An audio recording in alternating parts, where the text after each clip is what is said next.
Hey everyone, let's go for a quick drive in this 2017 Toyota Corolla 50th Anniversary Edition.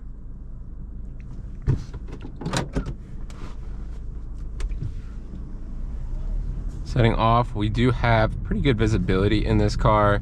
The front hood just kind of drops down and you don't really see, you don't see a bunch of hood in there. And then we have nice view out of these side mirrors right here. And then also good visibility through the rear. Little bit of a large C-pillar all the way in the back right there. But all in all, pretty good visibility.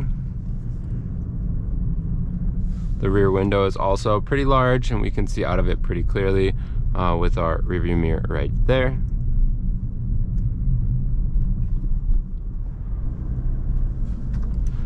In terms of just general driving feel getting going, the gas pedal is a little, I think it's due to it just not having a lot of power and wanting to make it feel as powerful as possible. It kind of doesn't feel like, when you're getting into the gas pedal, it feels like it's giving you more gas than what you're really asking for. Then it kind of levels out later on, leading to a somewhat herky-jerky experience at times. The brake pedals also, it's fine to use. It's kind of hard to come to that super clean stop where you're letting off the brake at the end in order to not have any of the rollback feel. It's possible to do that, but it's kind of harder to get a feel for when you're rotating through cars, whereas certain other cars that I've driven, it becomes pretty apparent pretty early on. The performance of the brakes is quite good. This car does stop just fine. With this being the 50th Anniversary Edition, it's based off of the SE, which means that it does get four-way discs, which is a welcome addition. This car also has the full safety suite. Props to Toyota for giving the full safety suite across the board. But this car has the full safety suite of tech for its time, which has the adaptive cruise control, the lane keep assist, the pre-collision assist warning. It does not have blind spot monitoring, which would be a good addition. But since it's a smaller car with good visibility, you can kind of get past that, but it would be nice to have as just another feature.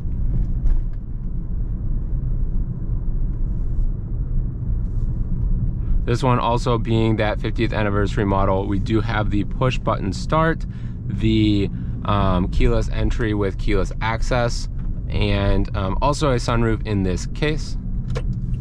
But we do not get the XSE's feature of having the full vinyl / leather seats with the heated seats. You can see there's a couple of empty switches right here where those would go. It does have the HD radio system with, I want to say, 6 or 8 speakers. So we have these speakers here, then we have these ones down on the door, then we also have 6x9s in the back. I'm not sure if they're coaxial or whatnot. In general, the system was fine when the car was first purchased back in 2020. But then more recently, there's been a lot of problems with these door speakers specifically, which means that it kind of feels a little dead and it sounds like all the sound's coming from way behind you, because it is. And even though I've replaced these speakers with some newer kickers, they worked for a little bit and then they stopped working, leading me to believe that there is corrosion somewhere else in that speaker wire there. So as a long-term ownership review, just some feedback on those speakers. Otherwise, they sound decent. Be better, Toyota. Music is a very important part of my drives, and to not have that makes me feel like everyone should like and subscribe so Austin buys me a new car. Oh my. So we have that. With that being said, I do love my Toyota. It's so easy to park places, and I don't feel nearly as stressed out like if I did have a nicer, quote-unquote, car, more expensive. When we go into like Seattle in the city, the parking spots are so tight and condensed that I don't feel nearly as worried if I had like a bigger SUV or something like that. But I definitely wish that I had a better sound system. Definitely having a smaller car that's easier to park is definitely less stressful when going to tighter city spots, which this car excels at. Speaking of which, kind of getting up to speed before we come to this light here, there is a lot of sound that enters into the cabin, just general road noise. No real tire noise as of right now. These tires are relatively new. but definitely a decent amount of noise enters into the cabin, and there are some creaks and rattles here and there, mainly just due to the quality of the plastics. When you're going over road undulations and kind of potholes and different creaks and rattles in the road, it kind of translates that itself into the interior of having some of those creaks and rattles roll through.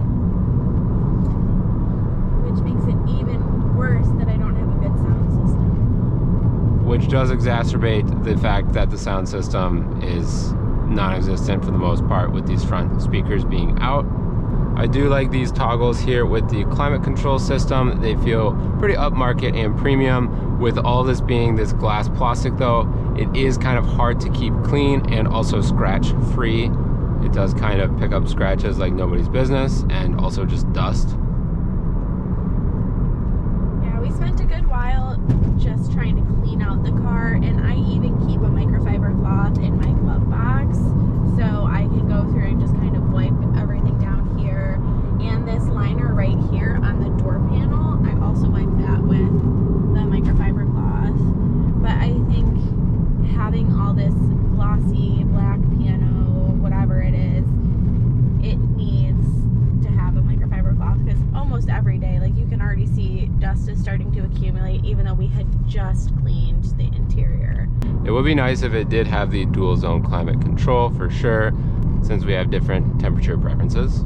The car does not have the best sounding 4-cylinder in it. Kind of wails a little bit, which I noticed about my 2007 Corolla, but that car got me to 180,000 miles with absolutely no problems, just some minor fixes here and there. And so with this one only having 43,000 miles on it right now, it's definitely good for a long time in my opinion. We also have the fact, one of the greatest things so far about this car was it was purchased back in October of 2020 for in the realm of $15,000, with 11,000 miles on it, being 3 years old then. And now with it being mid 2024, it has way more miles and is another 4 years older, and is actually still worth about the same amount of money, thanks COVID, thanks whatever. But even though the car market has gone down because this is a more inexpensive car, they've kept their value up pretty high, meaning that this car overall was a pretty solid investment when it comes to just the resale value and reliability factors. Some things we've had to do with it outside of normal road issues like flat tires, things of that nature, are we did replace the battery in it, and then as mentioned before, those speakers are an ongoing issue at the moment. So things to keep in mind, but those are obviously, I mean, you need a battery to drive around, but it's a pretty easy fix. And then with the speakers, that's not really impacting to the actual car's drivability, but just in terms of comfort of within the car.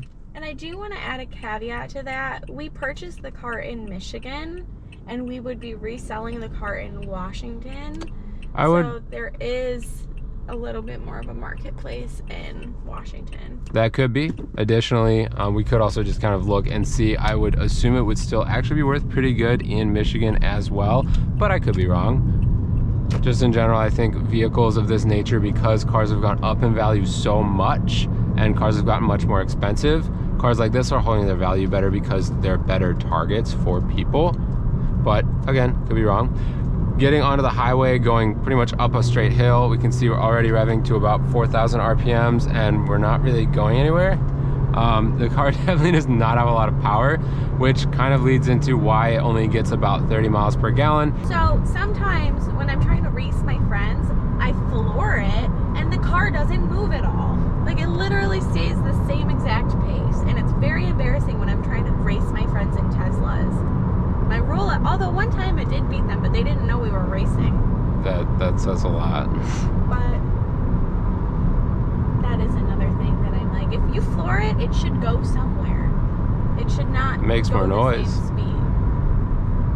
It does make more noise. It's